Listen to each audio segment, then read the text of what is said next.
Turn your business into a sales machine with the $100 million Best Practices of Salesforce.com.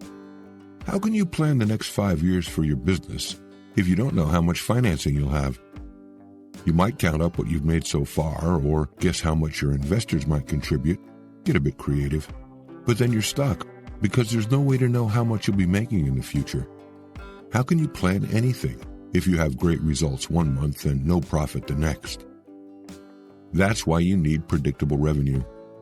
Predictable revenue means constantly increasing sales that you can reasonably expect and count on.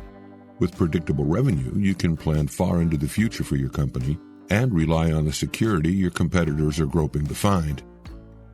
As an added bonus, when you next present your results to potential investors, you'll double your credibility by projecting how much revenue you'll bring in. And it's not just about increasing the number of salespeople. You can't increase your revenue with an outdated approach to sales. In sales, it's commonly believed that increasing revenue is simply a matter of hiring more salespeople. But is it so simple? Hiring more salespeople is an outdated approach that won't guarantee more revenue. What you really need is quality, not quantity. In other words, a sales team that constantly generates new leads and customers. If you have a constant flow of new leads, you can convert them into a constant flow of new customers. That's predictable revenue. The problem is, sales have changed. Nowadays, sales are more about attraction than promotion. The old approach to sales was like someone poking you and saying, "Gonna buy yet? Gonna buy yet?"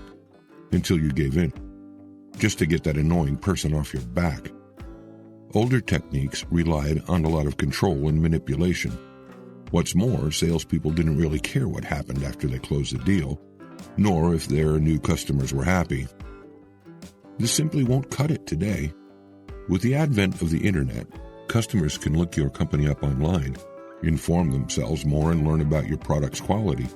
Any unscrupulous behavior can come back to bite you in the form of online reviews that are public and permanent. If salespeople can't afford to be pushy anymore, how can they secure customers? By being respectful and offering something that will attract prospects because it represents real value.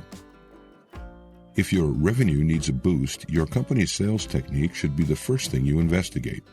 Instead of simply hiring more salespeople, why not work with what you have and ensure tasks are being completed to the highest caliber?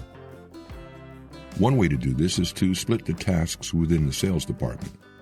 It's just as important to have a good lead generation team as it is to have a team that can work with those new leads and take care of the existing customers. So what does a good lead generation system look like, and how can you implement it? The first step to effective sales: understand the 3 different leads. So you want to learn how a good lead generation system works. Well, the first step is understanding exactly what a lead is.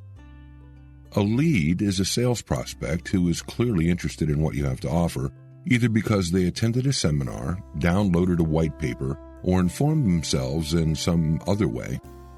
Once they've left you some personal contact data, they're leads. Leads can be converted into new customers by your sales team. But before you convert them, you have to understand the difference between them. There are 3 categories of leads. The first category are seeds. Yes, just like the seed of a plant, these leads stem from the hard work that goes into building up your brand image, winning new followers, and spreading the word. Seeds will often find you through internet searches, PR, social media, and content marketing. Though it may take a while, if you care for these seeds, they're very likely to become customers. Nets are the second kind. They are won through classic marketing programs designed to reach a large audience. Such programs include email marketing, television advertising, and some forms of internet marketing such as ad placement on external websites. One big advertisement on TV could get you thousands of nets in just 30 seconds, but these nets might not convert into customers as often as seeds. The third type are spears, and attracting them involves targeted outbound efforts. This means building a target profile of the kinds of people or firms you're targeting, then pursuing them one after the other. In other words, you'll have to hire people to chase after the spears. Use referrals and free trials to generate steady inbound leads.